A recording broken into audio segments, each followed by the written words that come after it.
Hi everyone, Aaron here for Zollotech, and today Apple released iOS 13.1.3 to the public. This is available for all iOS 13 supported devices.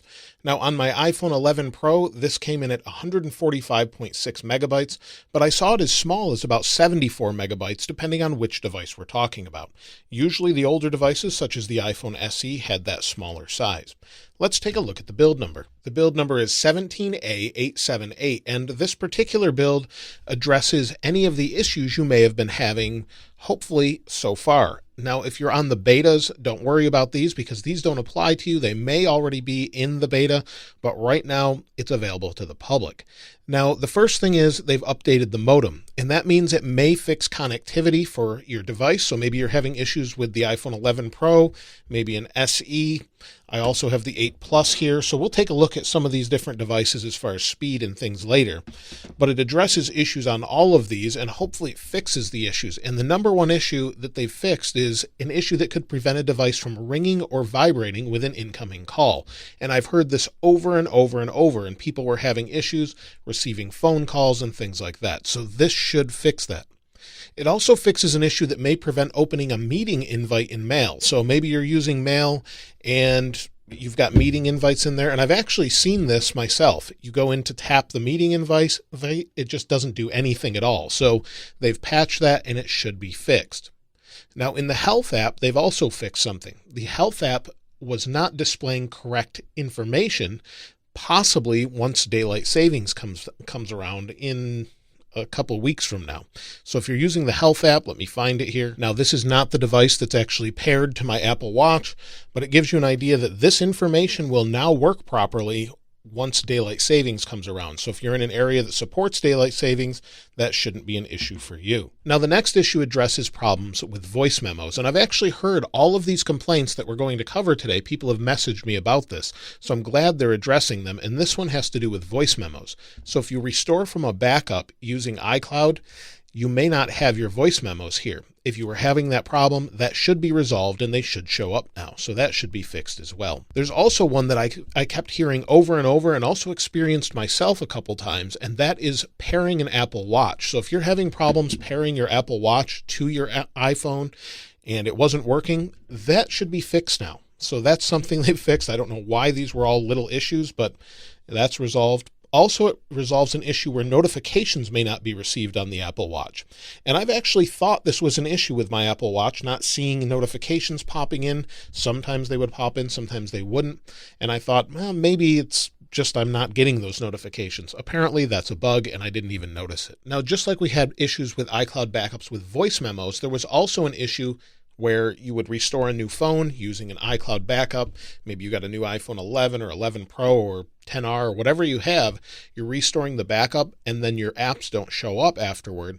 This addresses that issue. So that should be resolved now. Your apps will all show up and download and install. Now, Apple has fixed an issue where Bluetooth may disconnect on certain vehicles.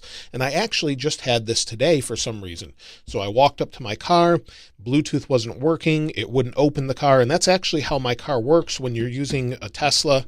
You walk up next to the car and it just opens. You actually have to go into the app or use a card to unlock it otherwise. So it actually just didn't connect to the vehicle, and this should be fixed now. So if you're having that, or maybe it wasn't connecting to your stereo, I had that happen yesterday.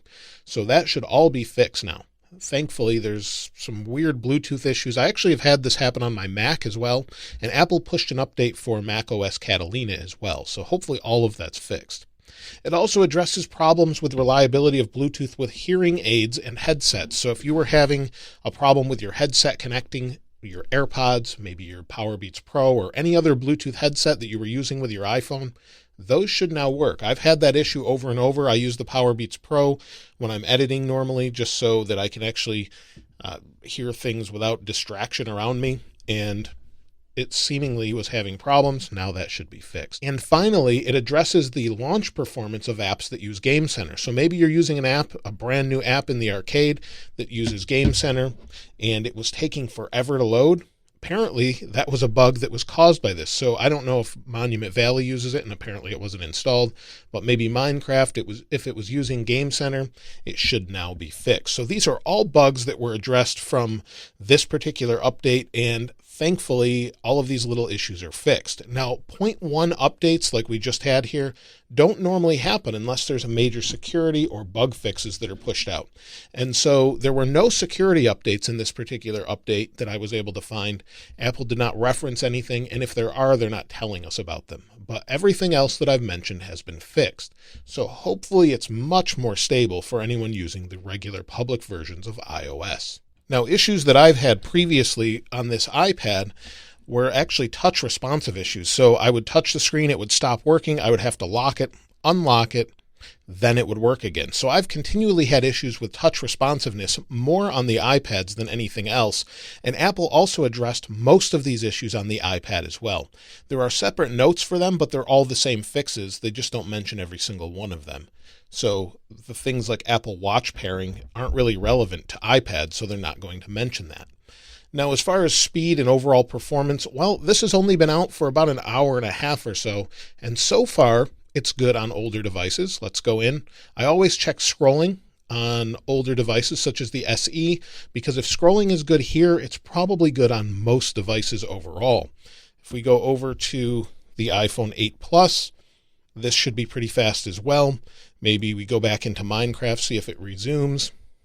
RAM management may or may not still be an issue, but overall, it looks like it's probably okay. Waiting for that to load here. And performance in general has been pretty good on iOS 13. That loaded pretty quickly. So I think performance overall should be good. If you're experiencing problems, hopefully it resolves them for you. Now, I did run a Geekbench on all of these devices. I actually have the iPhone 11 here too, but since it's very similar processors to the iPhone 11 Pro, I did run a Geekbench on all of them, but I didn't really check performance, since if it's good on here, it's good there as well. Now let's take a look at the Geekbench scores on this update. We'll go to Geekbench 5, and you'll see it scored 1,335 for single core, 3,497 for multi-core. I don't know if I ran it on here before.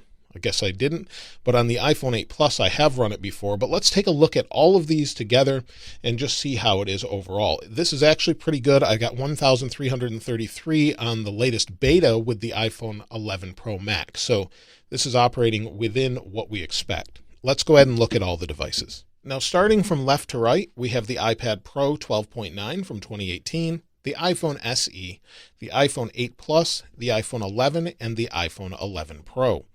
If you're wondering where the other devices I have are, well, those are generally on the beta. I have to have separate devices for different things, so that's where those are.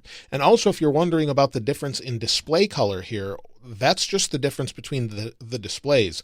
In fact, I have True Tone turned off on every one of these, and Night Shift, and all of those are off, and then the brightnesses are all set to about the same level. So if you're seeing a difference, it's just because of the display itself. Now, many of you in the follow-up to iOS 13.1.2 said that battery life was okay, but then a lot of you said that it wasn't. So battery life overall will take a few days to measure for sure, and I'll have it on my other devices here, but this is the battery life of the betas that have been running full time. But many of you were getting much better battery life than this. You were getting 7, 8, or 9 hours of screen on time on the newer devices. So hopefully we see even better improvements than that, and we get our battery life back where we were having some weird background apps draining battery and things like that. Maybe Bluetooth contributed to that, even though it's fairly low power, and maybe some of the weird things with pairing or even the modem update using data in the background attributed to that. So hopefully we see this greatly improve. So that's it for iOS 13.1.3. Don't expect any major UI changes or interface changes or the new emoji or anything like that. That's coming in iOS 13.2, which I would expect in about a month or so. If you found anything else, though, I haven't mentioned, and Apple hasn't mentioned, let me know in the comments below, and we'll be able to share that in the follow-up video. And if you haven't subscribed already, please subscribe and hit that notification bell if you'd like to see more of these videos as soon as they're released.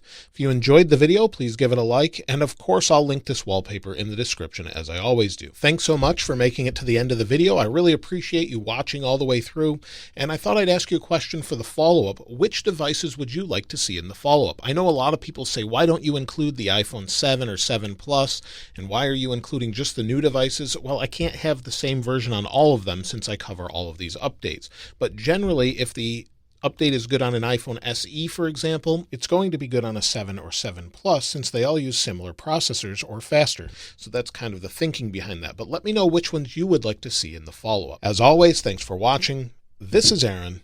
I'll see you next time.